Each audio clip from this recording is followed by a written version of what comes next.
Well, hey guys, Juan here. Thanks for stopping by my channel and checking out this video. So today we're going to talk about the Samsung soundbar HW-QS60D. and what it's been like now that I've used this thing for a whole month. Because I think that usually takes a good month of using a product to be able to give it a really good in-depth full review. And so now that I have owned this thing for a month, I'm going to give you guys my thoughts on it. Now the way I'm going to structure this video is I'm going to give you guys a full review, and then at the end I will really give you my 1 month review thoughts on this.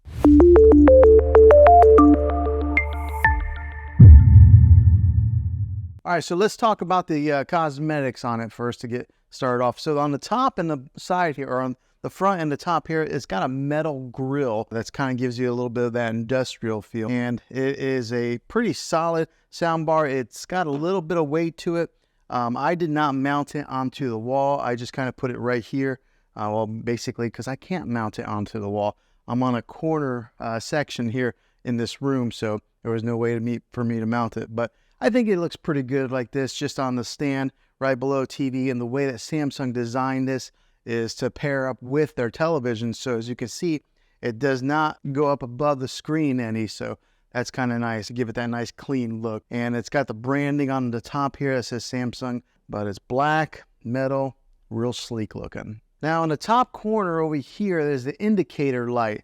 Is only on this side of the sound bar all the way to your right. And then also on this indicator light, it lets you know what input you are running. So since I am running an optical cable to it, it says direct in. If I was running Bluetooth, it would say BT. And if you're running like through an HDMI cable, it would say that also. Now the remotes on these things, they are really thin like that. So that makes it kind of easy to get lost in a couch or a chair. But they're really similar to the QLED TV remote. So let's take a good look at here. So this one here is the QLED remote. This one here is a soundbar remote. As you can see, there's not a whole lot of difference between the two.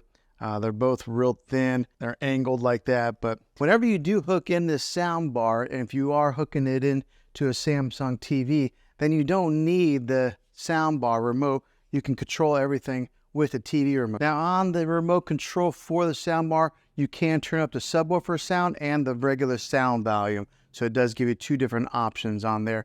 Now the different sound types that this thing has, the different sound modes are standard, surround, Game Pro, and adaptive. Now the differences with these models is that surround gives you that all around widest sound stage, particularly in like a bigger section. So it gives you that nice all around sound.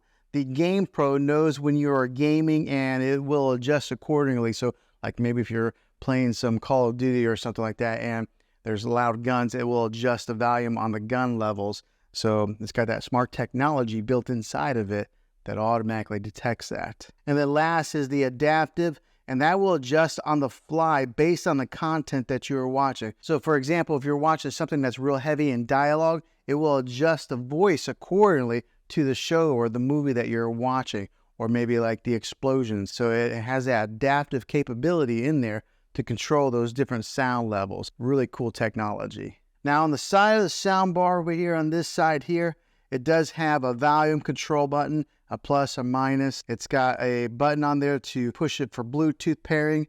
And what you would do with that when you push the Bluetooth pairing, you gotta push it, it'll come up there, Bluetooth. Then you gotta hold the Bluetooth button for about 5 seconds, and then that sets it into pairing mode to pair it with whatever device that you're wanting to Bluetooth with it. So it is a little bit of a learning curve on that, and it's really clean with not having a whole lot of buttons on the side there. And then of course there's the power button on the side as well. But when it comes to the Bluetooth, you might have to have a little bit of patience. 5 seconds. Okay, so now let me give you a little bit of a sound test with this to show you guys what it sounds like, and then I'll dive into more of the specifics with it.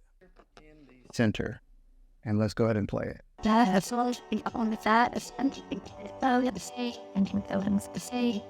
That's the water at least. To be guard at least.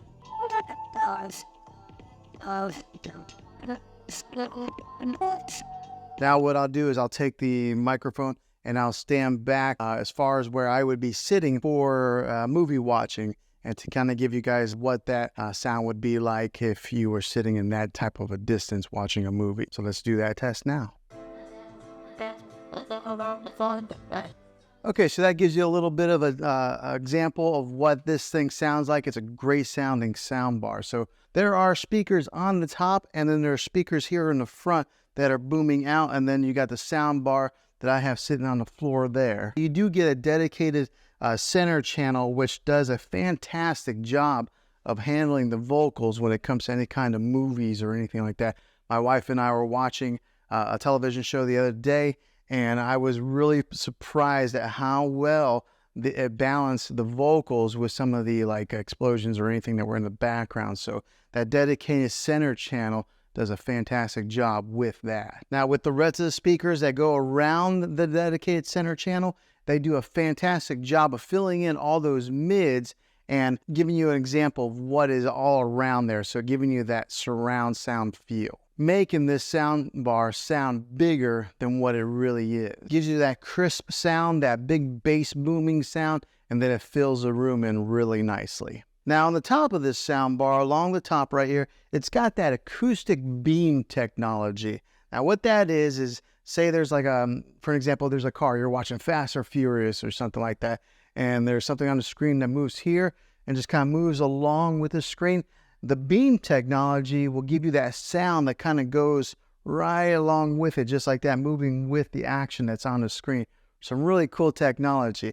Now, I can't really show you on video, obviously, because it's video, but you're going to have to take my word for it. That is a really nice little feature on this sound bar here. Now, on the back of this sound bar, you do get some good connections, different types of connections to kind of go with whatever TV that you have. You get two HDMI imports. One of them is that ARC HDMI input.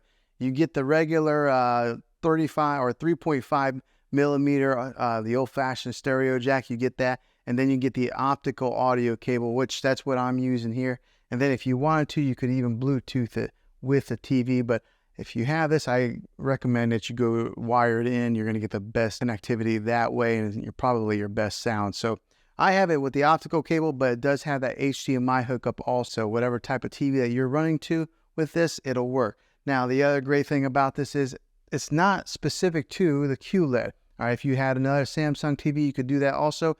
Or if you had another brand TV, Vizio, LG, or something like that, you could still use the soundbar with those models of televisions. But if you do purchase a QLED TV like I got here, I recommend that you complement it with one of these awesome sound bars. It just makes it a really cool movie experience, especially if you're spending that kind of money. Go ahead and just spend a few extra $100 and get this sound bar, and then you'll never have to go to the movie theater. You can just kind of stay home and watch your movies that way. But having those different hookups on the back of this thing make it very versatile to what you can hook this sound bar up. Okay, so now what's it been like owning this sound bar for one whole month? It has been a great sound bar. I can tell the big difference between using the TV sound and this sound here.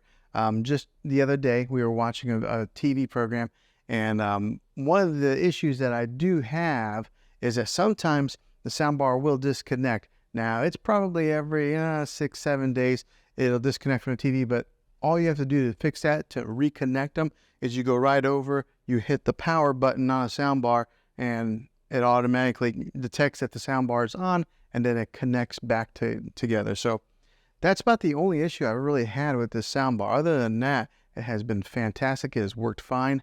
But I could tell a huge difference whenever I was listening for a few minutes on the TV. And then as soon as I turned on the sound bar, the voices that were coming out from the middle range here, you could hear the dialogue from the movie really clearly compared to just listening to it from the TV. The sound, as far as the bass goes on this thing, it like almost rumbles the floor a little bit because the subwoofer is down here on the floor, and then there are some bass speakers built into this thing.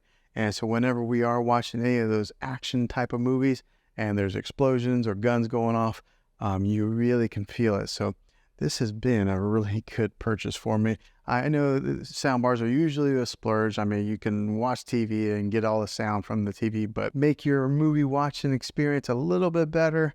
Buying one of these is worth the money. So after owning this thing a month, would I buy it again? Absolutely, I surely would, because it has done a very good job at making enhancing our movie watching experience, our TV shows. And I've even had some guests come over where they've been watching TV and they can tell a difference of the quality on the speakers and the sound that comes out of these things. So 1 month later, Samsung Harman Kardon speaker here that has been doing a really good job. So I definitely recommend it. Well, hopefully this video was helpful to you. If it was, click a thumbs up on this.